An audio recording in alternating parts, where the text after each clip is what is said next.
Pemirsa TV-Mu yang dirahmati Allah Subhanahu wa Ta'ala, sungguh kita menjadi orang-orang yang disuguh oleh Allah keimanan.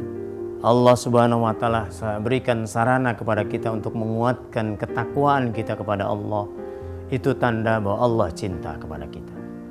Allah Subhanahu wa Ta'ala ridha kepada kita. Allah Subhanahu wa Ta'ala ingin kita ini selamat, bahagia, sejahtera di dunia dan akhirat.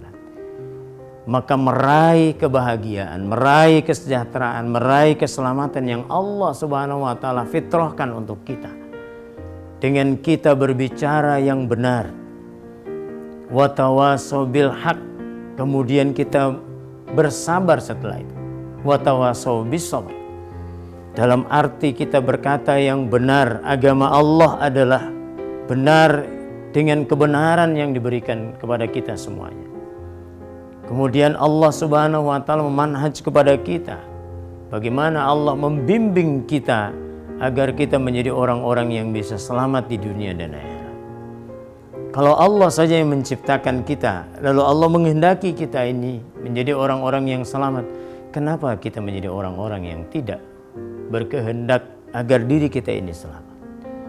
Ayat Al-Qur'annya yang disampaikan Allah Subhanahu wa Ta'ala kepada kita, ku anfusakum wa ahlikum nara.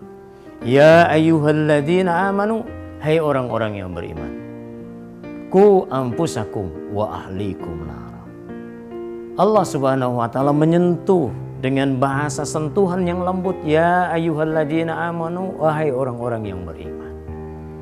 Wahai orang-orang yang yakin, orang-orang yang percaya, dengan lisannya, dengan hatinya, dengan perbuatannya. Ku anfusakum, jagalah dirimu, selamatkanlah dirimu.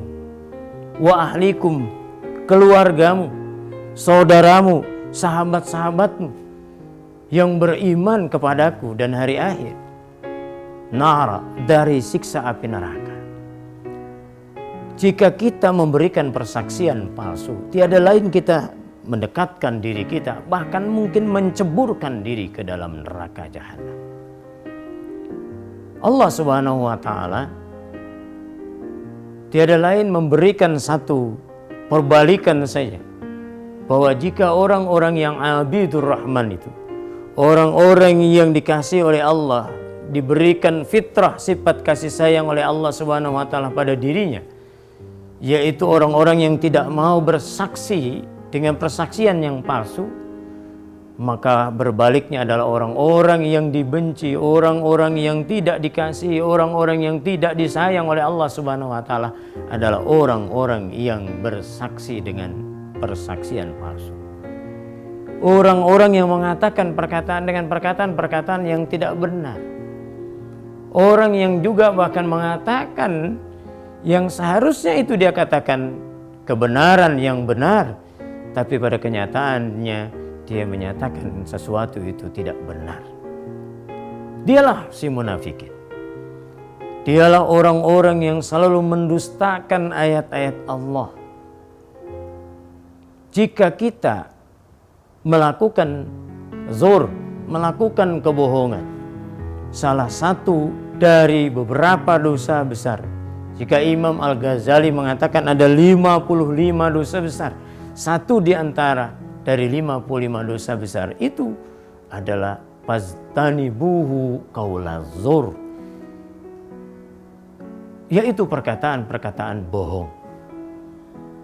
Bersaksi palsu tiada lain adalah berkata bohong, berbuat bohong, meyakini sesuatu atau menciptakan orang lain untuk meyakini apa yang dia sampaikannya itu adalah perbuatan yang benar, padahal itu adalah sebuah kebohongan.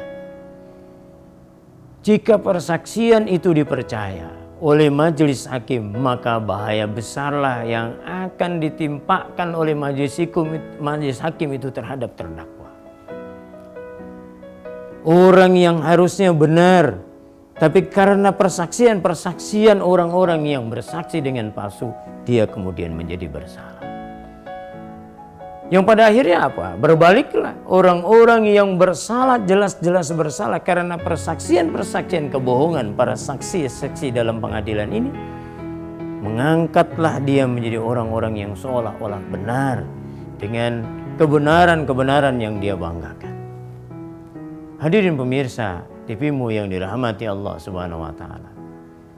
Jika orang yang melakukan persaksian secara palsu, tiada lain adalah orang-orang yang telah mengingkari ayat-ayat Allah. Dan orang-orang ini berupaya untuk menipu Allah. Padahal Allah tidaklah sekali-kali bisa ditipu oleh siapapun. Tapi si munafikin ini orang-orang yang selalu membual dirinya. Orang-orang yang mengatakan dirinya lah yang paling dapat dipercaya. Apa yang dikatakan oleh Muhammad itu hanya perkara-perkara sihir. Perkara-perkara yang tidak lagi benar dari lisannya Muhammad. Sungguh, orang-orang yang demikian ini dalam perpolitikan sekarang ini begitu banyak menyebar. Berita-berita yang bohong, hoaks dia sebarkan. Bahkan dia belum baca berita itu, dia dapat WhatsApp dari temannya, dia tidak baca lagi, dia lihat judulnya itu membuat dirinya benci kepada seorang, atau karena benci sama seorang dia sebarkan langsung. Ini salah satu bagian dari yang disebut dengan persaksian-persaksian yang palsu, jemaah yang dirahmati Allah. Apa yang terjadi tatkala orang-orang menebarkan berita-berita yang palsu tadi? Orang-orang yang bersaksi palsu tadi, tiada lain adalah kerusakan yang terjadi di permukaan bumi ini. Oleh karenanya, setiap kali kita mendapatkan satu berita, lalu kita mau mengatakan berita ini valid, berita ini benar, sudah kita tabayun, dan jelas-jelas bukti hasil tabayunnya kita itu secara jelas betul, baru kita tebarkan kepada orang lain jika itu memiliki manfaat. Namun jika itu memiliki mudarat, maka sebesar apapun, sekecil apapun berita, jika benar pun itu berita, janganlah kita sebarkan kepada orang lain. Pemirsa TV-mu yang dirahmati Allah Subhanahu wa taala, semoga Allah Subhanahu wa taala selalu mensibgah keimanan dalam hati kita. Allah berikan kita keluasan sarana untuk kita selalu mendekatkan diri kepada Allah, sehingga kita menjadi manusia-manusia yang bertakwa kepada Allah Subhanahu wa taala. Demikian, mohon maaf atas segala kekurangannya.